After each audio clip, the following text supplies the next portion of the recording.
lundi, transmettre peut-être mardi. Mardi, on est déjà le 21, donc on est à 10 jours pratiquement, et sans compter le week-end prochain.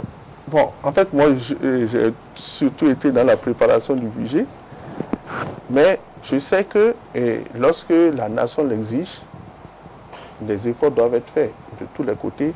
Et moi, mon souhait, c'est que le budget, qu'il y ait un budget qui soit voté au plus tard le 31 décembre.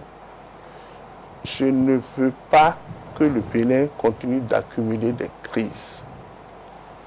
Parce que toute autre mesure qui sera prise après le 31 décembre, s'il n'y a pas vote du budget, pour moi, c'est une crise. On est habitué. Oui, mais ça dit, c'est ça qu'on appelle la notation du pays. Les chancelleries. On a entendu parler de Wikileaks. Bon, peut-être que le Bénin ne représente rien. Mais les chancelleries, les échanges... Le courrier? Voilà. Mais non, c'est sûr que c'est dans Wikileaks. Et c'est ça que les gens se disent. C'est un pays qui accumule des crises. Ce n'est pas une bonne visibilité que le pays a. Vous voyez? Donc, je pense qu'il faut faire l'économie de crise, aller aux élections dans un climat très transparent, très, comment on appelle ça, et faire des élections. Parce que moi, je suis convaincu d'une chose, les années où il y a l'installation d'un nouveau, comment je vais dire ça, d'une nouvelle mandature, il y a toujours une relance automatique qui se fait. Parce que les populations... Il y a une certaine confiance qui est faite aux nouveaux venus, c'est ça? Bon, en fait, j'ai fait un travail, j'ai constaté que chaque fois, 91, 96, 2001, 2006. 2006 surtout, ouais, il y a toujours une relance automatique qui se fait.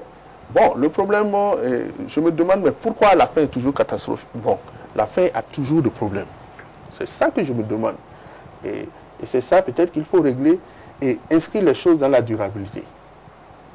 Une bonne réforme permet de traverser les périodes où, disons, on reçoit des chocs qui nécessitent des ajustements. Quelles sont, selon vous, M. Adovi, les faiblesses du budget 2011? C'est vrai qu'on note déjà d'emblée une régression par rapport à l'année dernière. Quelles sont les faiblesses de ce budget? Bon, je l'ai dit, je pense que c'est un budget d'attente, en ce sens qu'il n'y a pas, comment je dis, de mesures qui montrent une volonté de transformer les choses. C'est ça. Et ça, c'est lié, je l'ai dit, au cycle électoral. Hein. Je pense qu'on ne va pas aller dans des grands débats alors que au cours de la campagne, on va réaffirmer sa position, on va peut-être proposer de nouvelles alternatives aux électeurs. Et je pense que c'est après cela que nous aurons le vrai budget pour l'année 2011. Est-ce qu'on peut cacher dans un budget des choses, des mesures qu'on ne voudrait pas afficher à tout le monde? Je pense que c'est le travail des députés de disséquer le budget. Vous avez été un acteur du budget, vous l'avez dit par le passé. Si on veut faire passer quelque chose, puisqu'on a entendu sur nos plateaux ici un député dire qu'il y a des choses cachées, on ne veut pas que les gens sachent, on ne veut pas que les députés étudient pour qu'on puisse mettre cela à la face de la nation. Est-ce possible? Mais je dirais que il y a quand même quelque chose qu'on appelle la comptabilité en anglais, c'est-à-dire l'obligation de rendre compte. Bon, je ne sais pas, je ne comprends pas très bien ce que vous dites, mais ce que moi je pense, le vote du budget est fait par le Parlement, mais après, on regarde l'exécution du budget. Et en ce moment-là, moi je pense que personne n'a intérêt à cacher des choses, puisque au moment du contrôle de l'exécution, on peut faire apparaître ces choses-là. Donc je pense qu'il ne faut pas...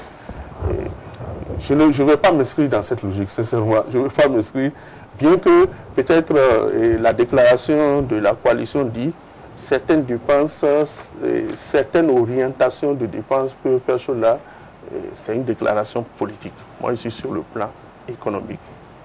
Et sur le plan économique, quelle appréciation l'économiste que vous êtes fait-il d'une déclaration d'un député qui dit qu'il y a des mesures, des réformes fiscales contenues dans ce budget et qui ne devraient pas plaire aux opérateurs économiques, mais on ne lui a rien dit, on lui a caché cela. Est-ce que vous avez lu d'abord le document, le budget? Vous l'avez parcouru? Non, je pense que les mesures fiscales sont votées article par article. Hein. Donc, et ce serait difficile de cacher cela. Mais je sais que, comment vous appelez cela, les opérateurs économiques demandent certaines réformes. Par exemple, la réforme de l'IPTS, de l'impôt sur le revenu et autres. Bon, ces mesures, apparemment, n'apparaissent pas dans cette loi de finances. Et c'est ça, peut-être, qui fait qu'on est dans une atmosphère de suspicion permanente dans notre pays.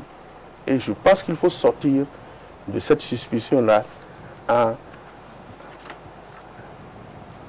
Bon, comment je vais dire cela? Vous êtes tellement prudent que parfois vous... Oui, parce que vous n'avez pas envie qu'on vous associe à certaines choses, vu votre coloration. Non, c'est pas ça. Moi, je pense que... Vous hésitez beaucoup. Non, j'hésite parce que vous me dites de faire des jugements de valeur sur des choses que je ne maîtrise pas. C'est ça. Des choses que je ne maîtrise pas. Que vous maîtriserez un jour. Alors, ceci, juste que vous maîtrisez ce dont je m'en vais parler, M. Adjovi, vous n'êtes pas sans savoir que le gouvernement, pour atténuer un peu les souffrances des femmes de nos marchés, a décidé par exemple de mobiliser 1 milliard pour les aider. Il y a 600 millions attribués comme des microcrédits, des crédits pour aider les femmes, 400 autres millions pour subventionner le coût des places au marché d'Antopa par exemple. Est-ce que quel peut être l'impact d'une telle mesure sur l'économie? Est-ce que cela va vraiment booster? Si je pense que toute mesure d'incitation peut être considérée comme une bonne mesure. Mais permettez-moi d'être plus prospectif. Qu'est-ce qu'on veut faire? Est-ce qu'on veut chaque fois régler des problèmes conjoncturels ou est-ce qu'on veut inscrire le pays sur le développement? C'est le seul problème que moi j'ai actuellement, parce qu'on parle de budget. Le budget, c'est la politique de l'État qui transparaît. C'est vrai, c'est l'annualisation de la politique, si je peux parler ainsi, parce qu'on est en budget-programme et déjà le budget-programme, c'est une vision pluriannuelle. Mais est-ce que nous allons toujours attendre l'arrivée des crises et faire des mesures pour atténuer? Est-ce que ça, c'était dans le budget 2010, par exemple?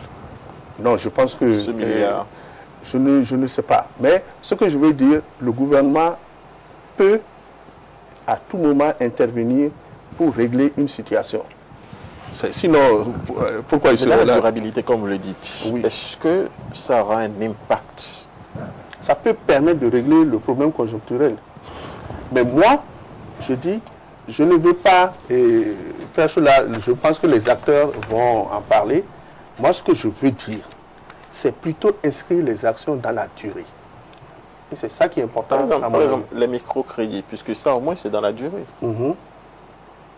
Quel impact cela a sur le plan de développement? Moi, je pense, c'est ma position personnelle, l'État ne fait pas de la microfinance. Qu'est-ce que l'État fait? L'État ne fait pas de la microfinance. Toute intervention de l'État, de manière importante dans un secteur, peut donner des distorsions. Ça, c'est ma position de Epiphane Adjovi. L'État ne fait pas de la microfinance. Et je pense qu'il faut que l'État envoie des signaux vers le secteur. Mais lorsqu'il y a une implication directe de l'État, je pense que il y a un problème. Maintenant, aujourd'hui, quand même, beaucoup d'acteurs sont plus ou moins unanimes pour reconnaître que le rôle de l'État à travers un fonds, le Fonds national de la microfinance, a quand même permis de réduire un peu les taux exorbitants que pratiquaient les IMF, les institutions de microfinance. Et ça a aidé des milliers de femmes. En tout cas, c'est ce qui se dit.